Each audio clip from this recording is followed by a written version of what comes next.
Hi, I'm Emily, and I'm 29 years old. This is my real-life story about how I helped my neighbor, Josh, and, in the process, discovered something extraordinary about myself.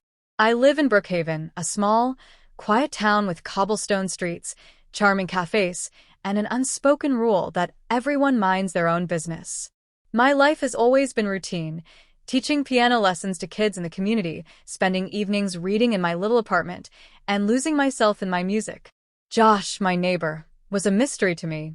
I'd seen him a few times in the hallway, a tall man with sharp features, scruffy brown hair, and a quiet air about him. He always seemed lost in thought, carrying sketchbooks or canvases that hinted at a creative side. The building's older residents whispered about him. They say his wife left him. Mrs. Harper from downstairs once told me over a shared elevator ride. He's an artist, you know. Lost his spark after she walked out. I didn't think much of it then. Everyone in Brook Haven had a story, and Josh's wasn't any of my business. But all that changed on a stormy night I'll never forget. The night it began. The rain began around dinner time, turning the streets into glistening rivers under the streetlights. I had just lit a few candles after the power went out and sat at my piano, playing softly to calm my nerves. The thunder was distant at first, but grew louder as the night deepened. A sudden knock at my door made me jump. I hesitated, staring at the door as if it might reveal who was on the other side. Finally, I opened it to find Josh standing there, drenched from head to toe, holding a flashlight. "Sorry to bother you," he said, his voice low and hesitant. "I noticed your light, and I didn't want to be alone tonight." There was something raw in his expression, a vulnerability I couldn't ignore. "Come in," I said, stepping aside. He stood awkwardly in my living room as I handed him a towel. "Do you want some tea?" I asked, trying to ease the tension. "Yeah, that'd be nice. Thanks." As the storm raged outside, we sat by the flickering candlelight, sipping tea and talking. At first, the conversation was stilted, small talk about the weather and our building. But as the hours passed, Josh began to open up. He told me about his art, how he'd once been full of ambition and dreams of showcasing his work in galleries. "But life doesn't always go the way you plan," he said, his gaze distant. "Sarah, my ex-wife, was everything to me. When she left, it felt like the ground disappeared beneath my feet." I listened, feeling a strange mixture of sadness and curiosity. "Why did she leave?" He hesitated, then sighed.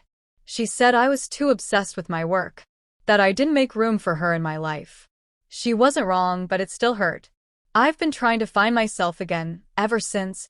The vulnerability in his words tugged at something deep within me. I found myself sharing my own story, the relationship that had left me heartbroken, and the walls I'd built to protect myself since then. By the time the storm passed, something between us had shifted. Josh wasn't just the quiet artist next door anymore. He was someone I understood, someone I cared about. In the weeks that followed, Josh and I grew closer. He started coming over more often, sometimes bringing his sketchbook to work on while I played the piano. "Your music inspires me," he said one evening, his eyes lighting up in a way I hadn't seen before.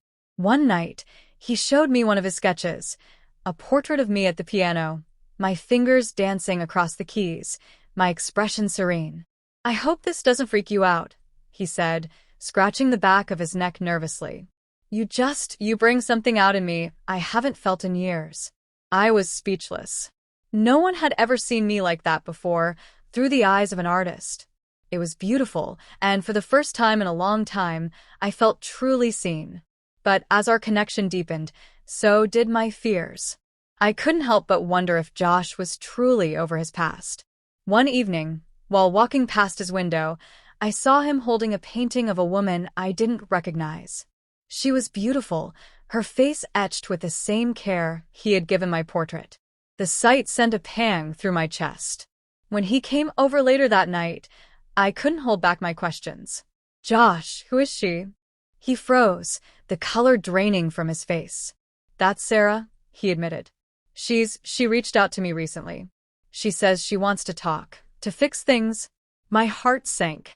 "And what do you want?" He sighed, his shoulders slumping. "I don't know. She was a big part of my life for so long, and I'm grateful for what we had. But I don't think I feel the same anymore. His uncertainty cut deep. Josh, I can't do this, I said, my voice trembling. You need to figure out what you want. I won't be a second choice. He nodded, his eyes filled with regret. You're right. I'm sorry, Emily. I didn't mean to hurt you. For days, I threw myself into my work, trying to forget Josh and the way he'd made me feel. But late one evening, I found a letter slipped under my door. Emily, you were right. I needed to confront my past before I could move forward. I met with Sarah, and it's over. She was a chapter in my life, but you're my future. I understand if you need time, but I had to tell you how I feel. You've brought color back into my world, and I don't want to lose that. Yours, Josh, ***. My hands trembled as I read the letter.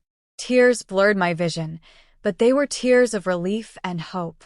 I looked out my window and saw Josh standing under the streetlight, waiting. Without thinking, I grabbed my coat and stepped outside. The rain began to fall, but I didn't care. When I reached him, I didn't say anything.